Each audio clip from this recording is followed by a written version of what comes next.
Dead Ends, written by Jonathan Dunne, narrated for you by the author.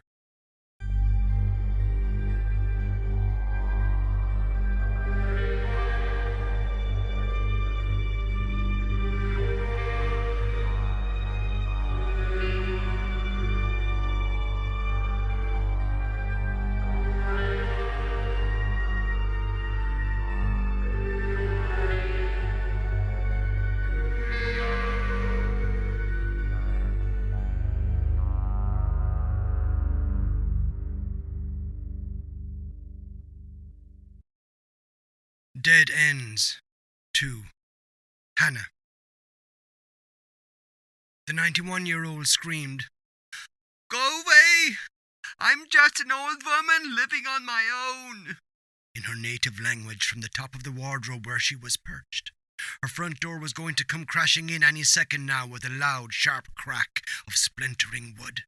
She uttered more hysterical words in a dialect not even known to herself, a dead language her forefathers once used. Ironic. In her desperation, the old woman had scrambled up onto her clothes wardrobe in her attempt to escape the greedy mercenaries who were pounding and roaring at her front door, while the city below was burning all around her. The acrid stench of melting rubber rose to the top floor of the towering grey block on the wrong side of the city. Those choking fumes had been funneling into her pulsing nostrils for days now. The stench was worse up here than it was on the snowy streets below. That bubbling black smoke ballooned from every wheel in the city. From 18-wheeler juggernauts to kids' tricycles, the government-funded mercenaries were burning every tire to contain the enemy. The hired, cruel-to-be-kind motley crew was committing genocide in the city in their fight to contain the adversary, the invisible and invincible monster.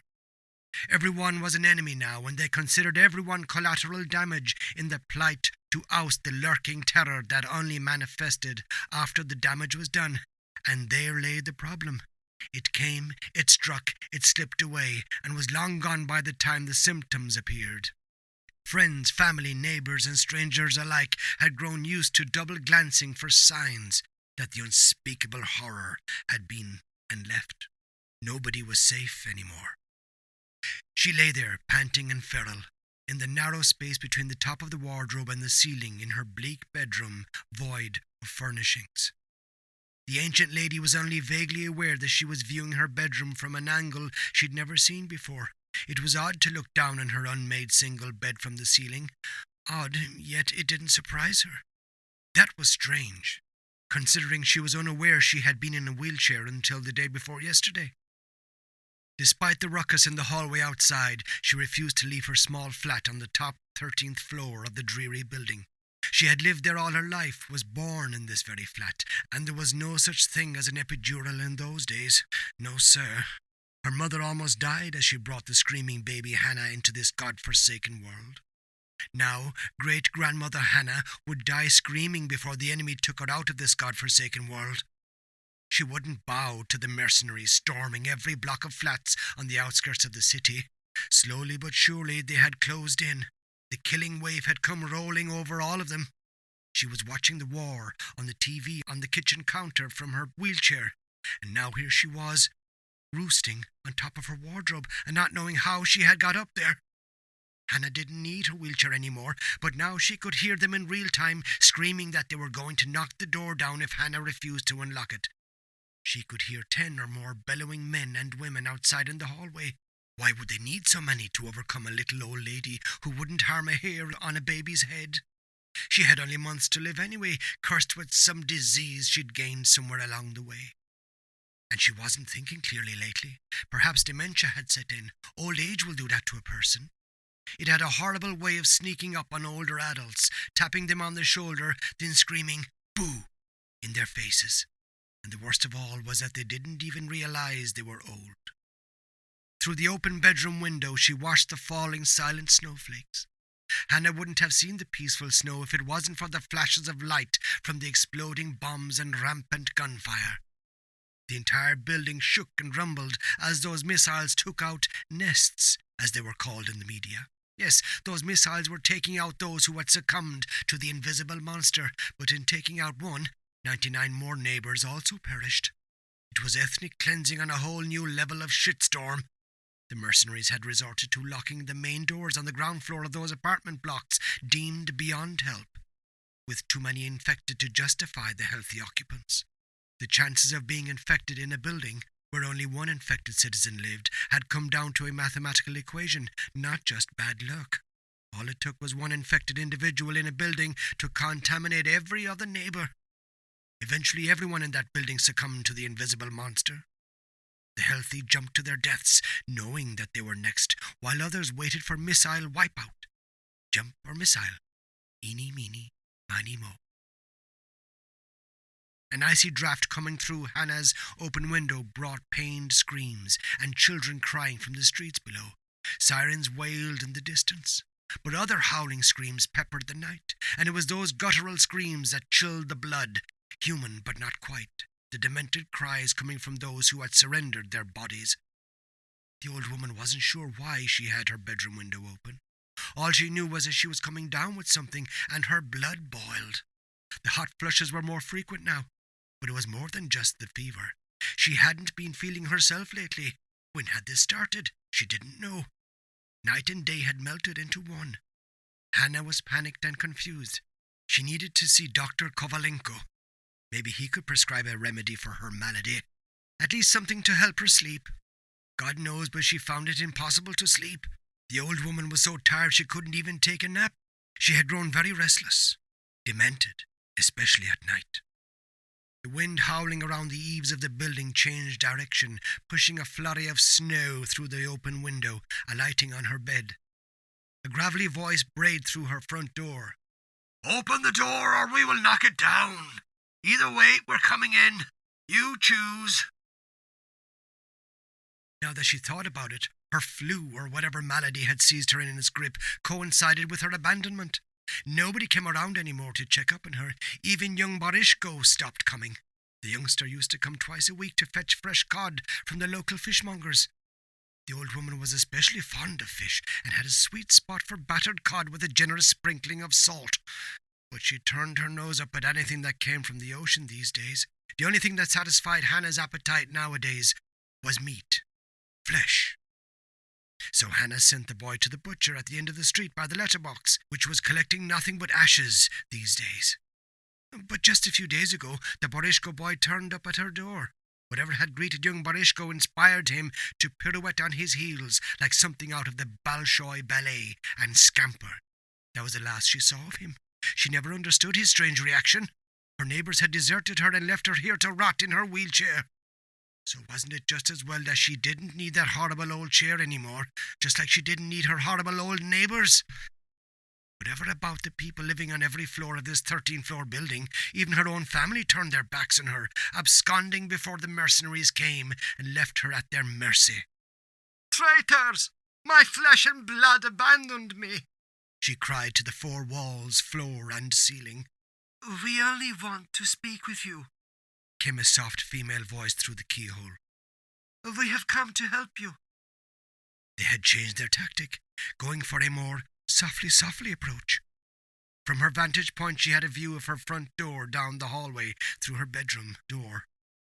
"I may be old, but I'm not stupid," she bleated. Confused, Hanna's jaundiced eyes flitted from the window to the soggy bed she hadn't slept in for some time. Her breathing was haggard, and she drooled on herself, a string of saliva dripping from the drooping corners of her suckhole mouth onto her naked flesh covered in festering wounds and bite marks. The hot pulse of fever was running through her veins and arteries as the freezing air billowed into the bedroom, snow melting in her blankets and pillow. The stained lace curtains flapped in the icy draught. She leapt onto the bed and peered out into the night. Far below she could see a group gazing up at her through the heavy falling snow. "Is there anyone down there to save me? Why are you all down there? Left me to die because I am old and feeble? Shame on you!" Anna couldn't understand why her neighbours were down there. Her eyesight was sharper than ever, and she picked out several faces in the crowd below, and she hated every one of them. Every damn last one of them. "Fedir, Bolan, why have you forsaken me? I am just an old woman. More pounding and yelling at her door. The friendly female voice of reason gone now. Is there anyone down there to save me? Why are you all down there? On the street below, the others who had evacuated the building looked up in shock. The rest of the building was in darkness except Hannah's flat at the top of the block of flats. They gasped when the old woman appeared at the window and screamed down in cracked bellows, faint on the wind. Dear Bodan, why have you forsaken me? I'm just an old woman. One woman cried, She doesn't know. Oh, dear Jesus, she doesn't know. Shouldn't someone tell her? Fedir, who lived on the 6th floor, spoke in hushed tones. We turned our backs on her. It breaks my heart to hear her screams. She deserves respect. She deserves nothing, protested a younger woman from the 7th floor. Bodan, who lived with his family on the 12th floor below Hanna, commented, If you heard what my family and I have been listening to these last few nights, you wouldn't feel any guilt. That monster deserves nothing, especially respect. The grunts and screams, may God be good to us all, unnatural, and the stink, oh dear Jesus in heaven, that putrid stink coming down through the air shafts. Putrid raw meat, enough to knock a horse. That isn't Hanna up there. It may look like her, but don't let yourself be fooled. Young Barishko spoke up. For the last fortnight, Hanna has been sending me to the butcher for nothing but meat, and this is strange, because she sends me to the fishmonger for fresh cod. The boy's comments would have been amusing under different circumstances. Borishka's mother interrupted. But not normal meat. Borishko, tell them. The 14-year-old spoke. The old woman asked me to get scraps for her dogs. She doesn't have any bloody dogs, exclaimed his mother. She hardly has room to swing a cat. Go on, boy, Fedir said. Tell us more. Borishko told his eager audience how he had visited their elderly neighbour. Maybe I should have knocked, but her front door was open. At this juncture he glanced at his mother, who nodded encouragement. So I walked in and wished I never had. The huddled group read the horror in the boy's eyes, and could almost see what the 14-year-old laid eyes on from the front door into Hanna's kitchen.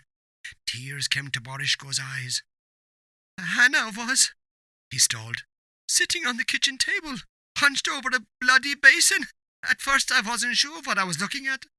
For the moment, I thought the old woman was making sausages.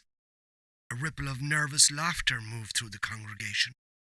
Until she looked over her shoulder at me, with big teeth and crazy yellow eyes.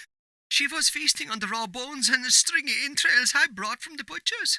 She was ripping at the guts with her teeth. But they weren't her teeth. The child broke down into a sobbing heap.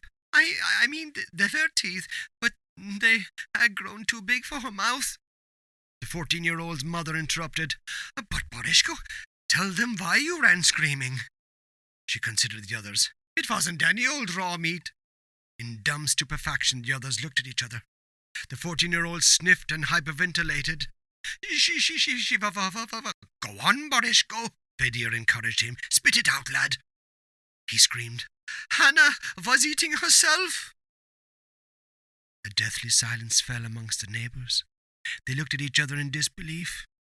She was tearing chunks out of herself while eating the meat Borishko had brought for the dogs. Borishko's mother flashed air commas. 14-year-old Borishko sobbed. She couldn't see the difference between eating herself and the putrid meat. At first she was biting at her lower lip. Borishko gestured to his lower lip as if the others weren't sure where a lower lip might be located. Then she took a chunk out of her lip, then ravaged her lips and mouth. She chewed on her fingers. Borishko broke down again. Fedir tried to calm the boy. Shh, there now, lad. With wide eyes, the boy's mother said, she ate whatever smelt of meat, unable to distinguish between her own body and the dog scraps. She was in a frenzy. Shh, be quiet. Bodan looked at them with stark eyes. Do you all realize what this means? With pity in his eyes, he turned to young Borishko. The other neighbours gawped at Bodan, unsure of what he was getting at. Spit it out, man, Fedir demanded. Bodan paused, his eyes never leaving the 14-year-old. Out of earshot of the child, he said, Hanna never left her flat. The only way she could have contracted the invisible monster was if someone had come to visit. Someone who was already carrying the monster. The virus, nicknamed the Invisible Monster, had a well-known reputation for lying dormant in a host for any period before incubating, unlike other viruses that adhere to the same life cycle period. This was what made the monster invisible, a man-made virus created by a demented lab scientist who succumbed to his ghastly creation and unleashed it on the world because he had nothing to lose. That same mad scientist was working for the government to help find a cure for cancer. Ironic. Shock bloomed on his mother's face, and she seemed to hold in a scream just then. "You spit poison from your lips," hissed the 14-year-old's mother. "How dare you talk about my boy like that? Can't you see he's the picture of health? Look at him, Bodan. Think before you speak next time." The boy became self-aware as the pale and stunned faces of the hushed group turned to look at him with disdain, pity, and curiosity. He watched how the surrounding others took a step back, then another step, and another, backpedaling to the other side of the street, leaving just him and his mother. Everyone knew the mercenaries were culling anyone who ever associated with the infected. Bad luck if you happened to be living in the same building, and this city was nothing but drab skyscrapers. Everyone was living in a building with at least one infected neighbour.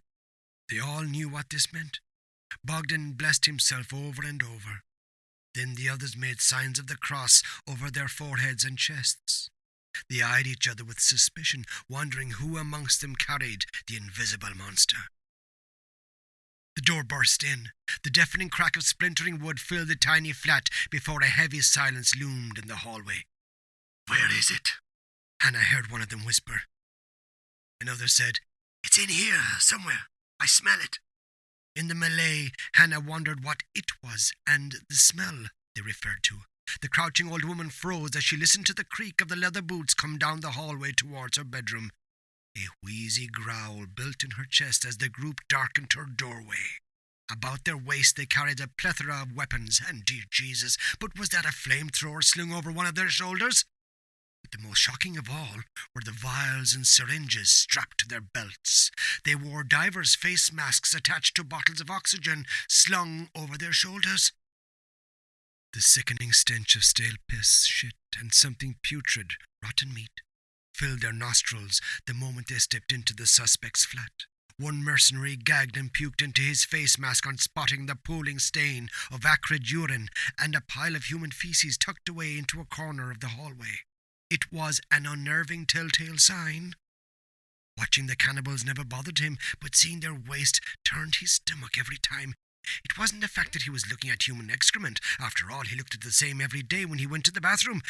No, it was the way the infected went to the toilet in a chosen corner of the house, like a dog might do, and neatly piled their excrement.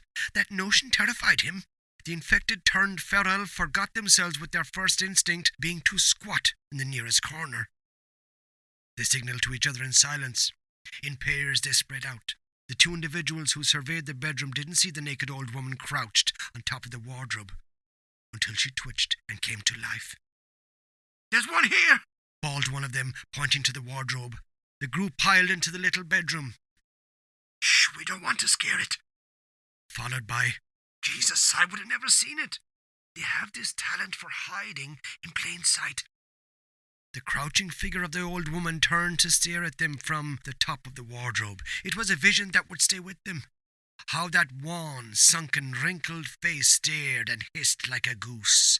The flesh around the mouth had been chewed away, leaving a constant bearing new set of teeth, which no longer fit in her mouth. One of them whispered, "They always go to the highest point when they're threatened. Classic symptoms here, boys and girls. We've got a live one." The speaker, who appeared to be the leader of the group, asked the others to watch the open door while he approached the ajar window. He spoke softly and confidently. "I'm just going to close the window. It's freezing here. You will get ill." There's an understatement. The hag cackled and gurgled in their faces as they approached the specimen. Before they knew what was happening, it launched itself from the top of the wardrobe, bounced onto the bed, and scrambled through the open window. Outside, it stood on the window ledge, looked over its hunched shoulder at them, and jumped. On the street below, one screamed, "Look!" Everyone looked up into the falling snow to see the little old lady Hanna climb out through her window. The lace curtain flapped in the wind, revealing her nakedness to the onlookers below in some kind of demented peep show. They watched on in horror as the old woman levered herself onto the window ledge, 13 floors up into the swirling snow. She peered down at them. From down here looking up, Hanna almost seemed to be her lovable old self, just a fragile old woman with bones of glass. Yet she was up there, in the freezing wind, as naked as the day she was born, God love her, dancing around on that window ledge when she had been in a wheelchair the last time they saw her. "She's going to jump!" yelled Borishko's mother, already covering her son's eyes because she didn't want her 14-year-old to have nightmares where old cannibal Hanna, played the naked leading role. The other parents in the group took that as their cue to cover their children's eyes. Some of them tried to block their ears too in their attempt to save their offspring from future traumas and syndromes, repeating hellish nightmares of suicidal old women. But they weren't to know that if they put their children in a giant bell jar, it wouldn't matter. No sooner had the "Look!" warning left the woman's lips when Hanna launched herself out into the night. As she plummeted through the air, legs and arms flailing, bleating like a goat at the slaughter, the group's collective response was one of amazement at how Hanna catapulted herself away from the window ledge, akin to something out of the demonic Olympic acrobatic diving highlights. It was terrifying and awe-inspiring in all its hellish glory. The group scattered as the old woman came down at them at the speed of sound, screaming a cackled cry, the whites of her wide, stark eyes taking them in as she plummeted towards them through the silent snowflakes. It was almost beautiful in a fiendish way, a demented opera reserved for top-ranking officials in the dictatorial state of hell. Their elderly neighbour landed with a resounding pop, slap bang in the middle of the circle they had created, a bloody bullseye spray of popping cartilage, splintering bone, and exploding skull. It was too late for the children, even the adults, who would take this moment to their graves, which they would all be going to in less than 5 minutes from now, and those shallow graves would go unmarked. What the witnesses would take from this tragedy wasn't the perfect pop of Hanna's body on the concrete, the ejected innards and brain matter, but the lamenting croon that came from the old woman, now nothing more than a twitching pizza on icy Pulaski Street. Nadja, living on the 5th floor, opened her mouth and let out a blood-curdling shriek that pierced the night when the old woman, no longer recognizable, pulled herself up off the ice and came towards him with backwards-facing arms, bloodied face, tongue lolling from her twisted body corpse. Her pale flesh, pockmarked with ghastly open and infected wounds, jiggled as she snapped her jaws millimeters from the 14-year-old's warm, pulsing throat. Her wiggling, saggy breasts on display were the most upsetting of all, the last female vestige of their old neighbour called Hanna. She had been a woman once upon a time. She spoke in strange tongues, then reverted to their native language. "Oh, Borishko, my boy, come, I need some scraps for the dogs." She was broken and hell-bent on getting to the 14-year-old. By the time the mercenaries came down the 13 stairwells of the 13 floors, the neighbours of the building were trying to pull what was once Hanna off the boy. But the cannibal's survival instinct was stronger. It was about to go to work on the boy's throat when the hired soldiers roared, "Stand back!" But the boy's mother refused, and they had to pull her off the old-age pensioner eating her son. After pulling Borishko's mother to the side, they ignited their flamethrowers and directed their streams of fire towards the old woman. She flopped about in fiery rings, screaming inhumane sounds, bleating and growling as the invisible monster inside her bubbled before falling to her knees in a fireball. The neighbours in the building, along with the mercenaries, watched old Hanna from the 13th floor burn until she resembled something left far too long over the hot coals of a barbecue. The interventionists worked swiftly, producing vials and syringes with different coloured liquids. They took samples from the specimen, having to slice deep below the charred flesh. They needed to take their samples in that precious window of opportunity during the lightning-fast metamorphosis between the living and the living dead. The mercenaries turned their attention to the neighbours and asked them from which building they had come. Brief, hushed glances passed between them before one of the adults had a chance to lie. Hysterical Borishko blurted out, "I used to get her cod at the fishmonger's." No sooner had the confession left the unwitting boy's lips, when the mercenaries exchanged a regretful look through their divers masks. On cue, the neighbours scampered in all directions, but were subdued and rounded up before being herded down a back alley with a dead end.